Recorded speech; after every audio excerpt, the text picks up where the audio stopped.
నదుల వల్ల ఉపయోగాలు. నదులు మనకు త్రాగడానికి నీరు లభిస్తుంది. నదుల వల్ల మనకు పశువులకు కానీ మనుషులకు కానీ తాగడానికి నీరు లభించడం జరుగుతుంది. అదేవిధంగా రైతులు కూడా పంటలు పండించి మనకు ఆహారాన్ని అందిస్తారు. అయితే నీరే మనకు ప్రాణాధారం. నీరు లేకపోతే ఏ జీవరాశి కూడా బ్రతకదు. అందుకోసం నీటిని మనం ఎప్పుడు కూడా వృధా చేయరాదు. అదేవిధంగా చెరువులు, ప్రతి ఒక్క గ్రామంలో కూడా చెరువులు అనేటటువంటివి ఉండేవి. అంటే చెరువులు ఉంటే మరియు ఆ యొక్క గ్రామం మంచిగా ఉంటుందని పూర్వీకుల నమ్మకం. అందుకోసమే పూర్వకాలంలో చెరువులను చూసి ఆ యొక్క గ్రామం చాలా అభివృద్ధి గాంచినదని, పంటలు పుష్కలంగా పండుతాయని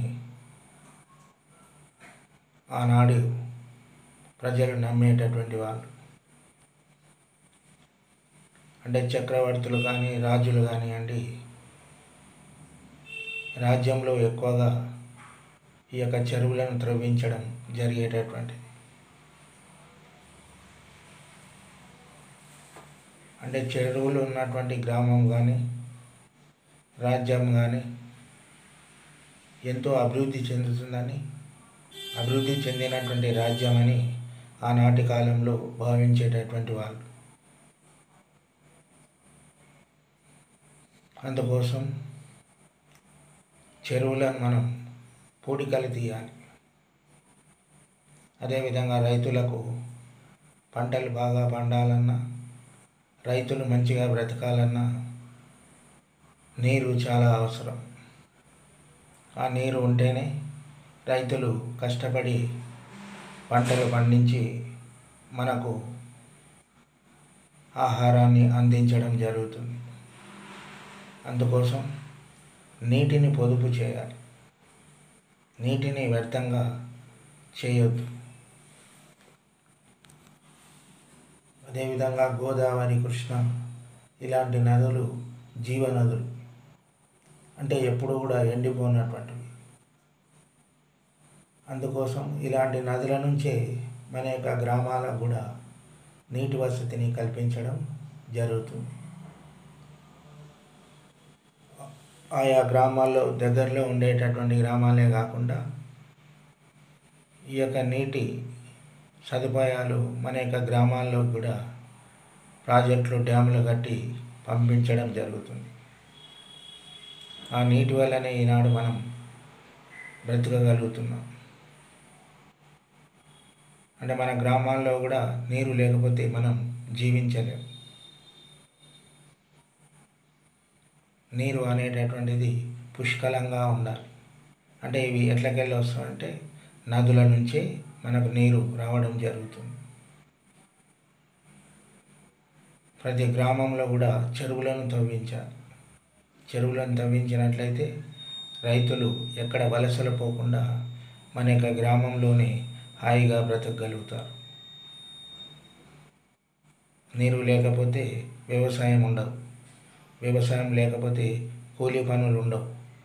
కూలి పనులు లేకపోతే మరియు ఎక్కడెక్కడో వలసలు వెళ్ళి అక్కడ బ్రతకాల్సినటువంటి పరిస్థితి ఏర్పడుతుంది. అందుకొరకు గవర్నమెంట్ వాళ్ళు ముఖ్యంగా చేయాల్సినటువంటి పనులు రైతులకు మంచి విత్తనాలు, మంచి నీటి వసతి అనేటటువంటిది కల్పించాలి. ఎప్పుడైతే నీరు పుష్కలంగా ఉంటుందో, నదులు పుష్కలంగా ఉంటాయో దేశం కూడా అన్ని రంగాల్లో అభివృద్ధి చెందడం జరుగుతుంది. అంటే ప్రతి దానికి కూడా నీరే అవసరం. నీరు లేకపోతే ఏ గ్రామాలు కానీ ఏ పట్టణాలు కానీ ఏవి కూడా లేవు. తాగడానికి నీరు అనేటటువంటిది ఉండాలి. మానవ మనుగడకు నీరు ఎంతో అవసరం. అందుకోసం ఈ యొక్క నీరును ఎప్పటికి కూడా వృధా చేయకుండా ఆనకట్టలు నిర్వహించి చెరువులను త్రవ్వించి నీటిని మంచిగా ఉండేటట్లుగా చేయాలి. ఆ విధంగా ఉన్నప్పుడే గ్రామాలు కానీ రాష్ట్రాలు కానీ దేశం కానీ ఎంతో సస్యశ్యామలంగా పంటలు పండే అవకాశం ఉంటుంది. నీరే మనకు ప్రాణాధారం, నీరే మనకు జీవనాధారం. నీరు లేకపోతే ఏ మనిషి, ఏ జంతువు, జీవరాశులు కూడా జీవించలేనటువంటి పరిస్థితి వస్తుంది. అందుకోసం మనకు నదులే ఆధారమని చెప్పవచ్చు.